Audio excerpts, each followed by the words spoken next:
Kalian pernah kepikiran nggak? Ada sebuah tempat di mana gajah dari Asia itu bisa jadi tetanggaan sama kerabatnya kanguru dari Australia. Nah, hari ini kita bakal menjelajahi jembatan biologis yang super unik itu. Dunia alam Indonesia. Lihat deh, membentang di sepanjang Khatulistiwa. Kayak untayan permata hijau. Ribuan pulau ini membentuk Indonesia. Tapi, apa sih yang bikin negara kepulauan raksasa ini jadi pusat keanekaragaman hayati yang beda dari yang lain? Jawabannya ada di skala dan lokasinya yang luar biasa. Bayangin ya, lebih dari 18.000 pulau. Yap, kalian gak salah dengar, 18.000 lebih. Ini yang menjadikan Indonesia sebagai negara kepulauan terbesar di dunia.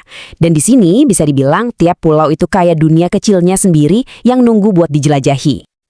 Oke, jadi gimana sih semua daratan ini bisa terbentuk? Biar kita benar-benar paham sama satwa liarnya yang unik, kita harus lihat dulu fondasinya. Semuanya itu dimulai dari api dan air. Dan pemandangannya itu, wah, penuh kontras yang dramatis banget. Di satu sisi, ada barisan gunung berapi aktif yang seolah jadi tulang punggung negaranya. Terus di sisi lain, ada pantai-pantai yang tenang yang membentang sejauh mata kita bisa memandang. Kontras inilah yang jadi kanvas bagi begitu banyak habitat yang berbeda. Nah, sekarang coba kita tambahin iklim tropis yang hangat dan lembab ke dalam resep tadi. Dengan suhu rata-rata sekitar 27 derajat Celcius sepanjang tahun, kita dapat resep yang pas banget untuk ledakan vegetasi yang subur dan hijau di mana-mana.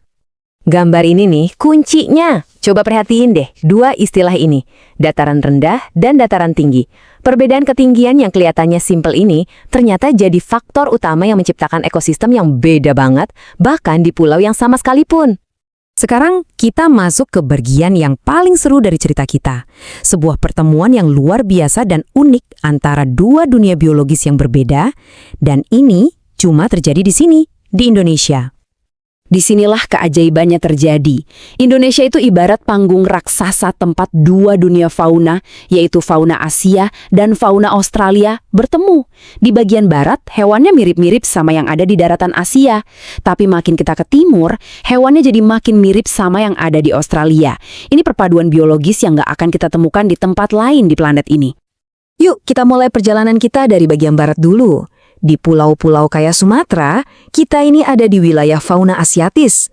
Bayangin mamalia besar yang gagah kayak gajah Sumatera atau primata yang pintar kayak monyet ekor panjang yang kita lihat di sini. Oke, sekarang kita geser ke tengah ke zona yang disebut peralihan di pulau-pulau seperti Sulawesi dan Nusa Tenggara. Disinilah alam seolah-olah jadi kreatif banget. Hewan-hewan di sini tuh bukan Asiatis, tapi juga bukan Australis. Mereka itu sesuatu yang benar-benar unik. Contohnya komodo yang kayak dari zaman prasejarah dan burung maleo yang keren ini. Dan perjalanan kita berakhir di timur, di wilayah fauna Australis. Di sini, hutan-hutannya jadi hidup banget dengan warna-warni burung cendrawasih, dan kalau kita lihat ke pepohonan, kita bisa nemuin hewan berkantung kayak kuskus. Ini bukti nyata banget gimana satu negara bisa jadi jembatan buat dua benua. Punya harta karun biologis yang luar biasa kayak gini, tentu ada tanggung jawab besar yang menyertainya, kan? Jadi, gimana cara Indonesia melindungi surga yang tak tergantikan ini? Yuk kita cari tahu. Karena faktanya, keanekaragaman hayati yang kelihatan kaya banget ini sebetulnya rapuh. Spesies-spesies yang udah berevolusi jutaan tahun lamanya sekarang harus berhadapan dengan ancaman-ancaman modern. Jadi melindunginya itu jadi komitmen yang sangat mendesak buat masa depan kita semua.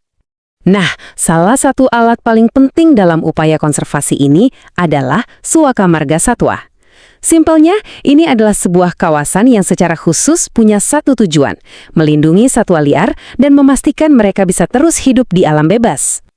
Lalu, ada juga yang namanya cagar alam. Nah, kalau Suaka Marga Satwa fokusnya lebih ke hewan, cagar alam ini cakupannya lebih luas lagi.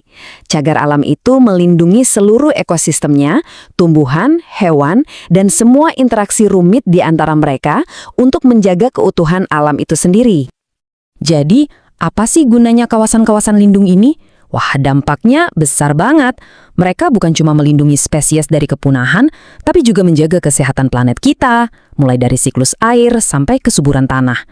Nggak cuma itu, mereka juga jadi laboratorium hidup buat penelitian dan pendidikan, dan bahkan bisa menopang ekonomi lokal lewat ekowisata. Nah, sebagai penutup, coba deh kita renungkan pertanyaan ini. Indonesia itu berperan sebagai jembatan hidup antara dua dunia biologis. Memahami keajaiban ini adalah langkah pertama. Langkah berikutnya adalah memikirkan, apa sih peran kita semua dalam membantu melindungi warisan global yang tak ternilai ini?